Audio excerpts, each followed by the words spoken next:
Excuse me, এক মাসের জন্য আমার গার্লফ্রেন্ড হবেন? এক কাজ কর, তোরা গিয়ে গাড়িতে বস, আমি আসতেছি। কি বলেন আপনি? এক মাসের জন্য আমি আপনার গার্লফ্রেন্ড হব কি না? ফর ইউর কাইন্ড ইনফরমেশন, আমার অলরেডি বয়ফ্রেন্ড আছে। সো এসব ফাজলামি করে কোনো লাভ নাই। আপনি যদি আমার এক মাসের জন্য গার্লফ্রেন্ড হন, আমি আপনাকে 1,00,000 টাকা দিব। আর আমি যদি এখন পুলিশকে কল করি, তাহলে পুলিশ এসে আপনাকে সোজা লকআপে নিয়ে যাবে। আমি জানি, আফটার অল আপনি মেয়ে মানুষ। মেয়ে মানুষের কথা প্রশাসন খুব ভালোভাবেই শোনে। যাই হোক, আমি তো আপনাকে বললাম 1 মাসের জন্য 1,00,000 টাকা, যদি আপনি আমার গার্লফ্রেন্ড হয়ে যান।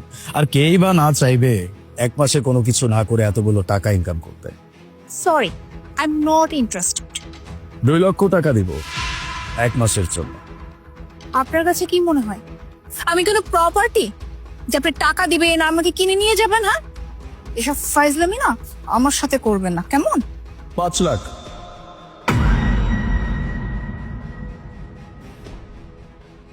কি করতে হবে আমাকে?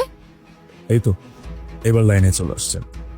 তেমন কিছু না, একজন গার্লফ্রেন্ড তার বয়ফ্রেন্ডের প্রতি যেমন আচরণ করে, বা একজন বয়ফ্রেন্ডকে তার গার্লফ্রেন্ড যেভাবে ট্রিট করে, এটাই করবেন। That's it. ওকে ফাইন, আমি আমার কাজ করব, কিন্তু 5 লাখ 5 লাখ দিবেন তো আমাকে? অবশ্যই, শুধু মুখে বলছি না, কন্ট্রাক্ট সাইন করব। Good idea, perfect. আচ্ছা, সো কন্ট্রাক্টে কি কি লেখা থাকবে? সবকিছু কি এখনই শুনবেন? আমি আপনাকে আমার অ্যাড্রেস দিয়ে দিচ্ছি, বাসায় আসেন, বাকি কথা সেখানে হবে। Okay, give me your address and contact number. এখানে কন্ট্রাক্ট পেপার আছে, পরে সাইন করে দেন। সাইন তো করব, তার আগে টাকা।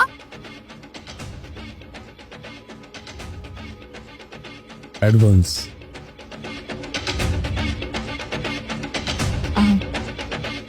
একটা কথা জিজ্ঞেস করি, আমার কাছে কেন জানি মনে হচ্ছে মানে তোমার এই যে টাকা পয়সা, এই অ্যাসেট, এই সবকিছু তোমার না, মানে তোমার নিজের ইনকামের না, এগুলো হচ্ছে তোমার মা বাবার। তুমি হচ্ছে ওই যে কিছু ছেলে পেলে থাকে না, রিচ কিড, মা বাবার টাকায় অনেক বড় লোকি ফুটাঙ্গি দেখায়, পার্টিস, এই সেই। তুমি সেম ওরকম। কারণ নিজের যদি তোমার এই টাকাগুলো হতো না, তাহলে এইভাবে টাকাগুলো না মেয়েদের পিছনে উড়াইতা না। ফর ইউর কাইন্ড ইনফরমেশন, আমার সমস্ত টাকাও আমার নিজের, আমার যত প্রপার্টি আছে সবকিছু আমার নিজের। আমার বিজনেসম্যান, আমি নিজে এই সবকিছু আর্ন করছি। ও গুড, ভেরি গুড। আমি কি জানতে পারি তোমার কিসের বিজনেস? পার্সোনাল কোনো কিছু জিজ্ঞেস না করলে কিছু হবে। আমার কি, আমি কাজ করব আর টাকা নিয়ে চলে যাব।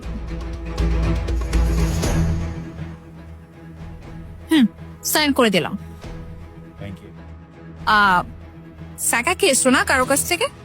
বললাম না, পার্সোনাল কোনো কিছু জিজ্ঞেস না করলে খুশি হব। ও আচ্ছা, ঠিক আছে, ব্যাপার না, এটা তোমার ব্যাপার। তবে একটা কথা, মানে কন্ট্রাক্ট পেপারে আবার কি এমন কিছু লেখা আছে যে এই কাজের পরে আমি তোমার সাথে কি কি করছি সেগুলো তুমি আমার বয়ফ্রেন্ডকে বলে দিবা? বয়ফ্রেন্ডকে কোনো কিছু বলার কথা তখনই আসার কথা যখন তোমার বয়ফ্রেন্ড থাকবে। আমার যতটুকু মনে হয় তোমার কোনো বয়ফ্রেন্ডই নেই। মানে মানে ওই যে বললাম, আমি যতটুকু জানি তোমার কোনো বয়ফ্রেন্ড নেই, এর জন্য বললাম আর কি। যদি তোমার বয়ফ্রেন্ড থাকতো তাহলে তুমি কোনো ছেলের এরকম প্রপোজালে অবশ্যই অ্যাগ্রি করতে না। এক্সকিউজ মি, আমার না বয়ফ্রেন্ড আছে, সবকিছুই আছে। আর ওই যে কিছুক্ষণ আগে তুমি বললা না পার্সোনাল ব্যাপার ইন্টারফেয়ার করতে না, তো তুমি আমার কোনো পার্সোনাল ব্যাপার ইন্টারফেয়ার করবে না। আর একটা কথা, এই যে তোমার ইগো, অ্যাটিটিউড, এগুলো তুমি পকেট থেকে না ঝেড়ে ফেলে দাও, কারণ আগামী 1 মাস আমি তোমার গার্লফ্রেন্ড, আর আমি এগুলো কখনোই সহ্য করবো না। ওকে, যেমনটা তোমার ইচ্ছা। দেখাইলাম না কোনো ego attitude. By the way, এই 1 মাসের মধ্যে যদি তুমি আমাকে ভালোবেসে ফেলো তাহলে? কি ভালোবাসবো 1 মাসে? তাও তোমাকে, তোমার মতো এরকম একটা অহংকারী লোককে? লিসেন, ভালোবাসা না এত সহজ না যে 1 মাসের মধ্যে কাউকে ভালোবেসে ফেলবো। ভালোবাসার জন্য 1 মাস সময় লাগে না, একটা মুহূর্তই যথেষ্ট, যেটা কিনা আমার সাথে হয়েছিল। কি হয়েছিল তোমার সাথে? আমি একজনকে অনেক ভালোবাসতাম।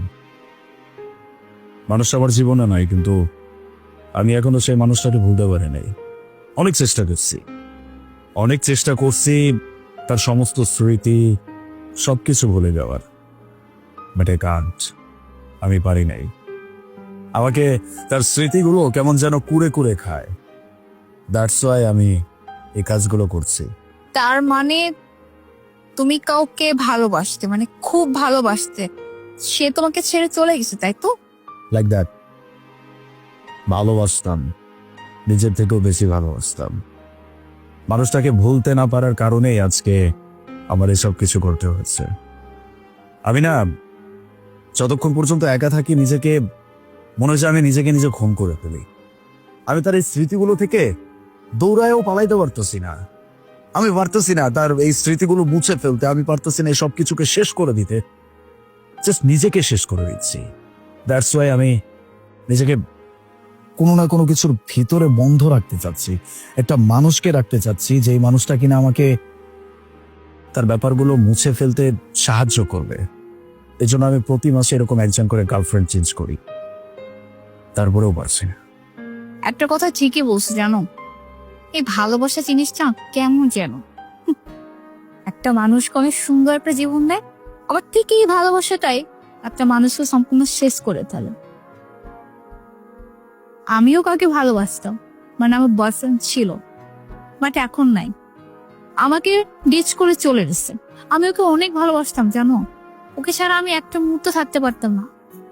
কিন্তু ও আমাকে ছেড়ে চলে যাওয়ার পরে না, আসলে আমি বুঝতে পারছি এই ভালোবাসার আঘাতটা ঠিক কেমন। মানে আমার প্রত্যেকটা মুহূর্ত যেন নিঃশ্বাস নিতে কষ্ট হয়ে যেত। আমি কিছুই করতে পারতাম না, খেতে পারতাম না, পড়তে পারতাম। আমার মধ্য দিয়ে যে কি গেছে সেটা মাত্র আমি জানি।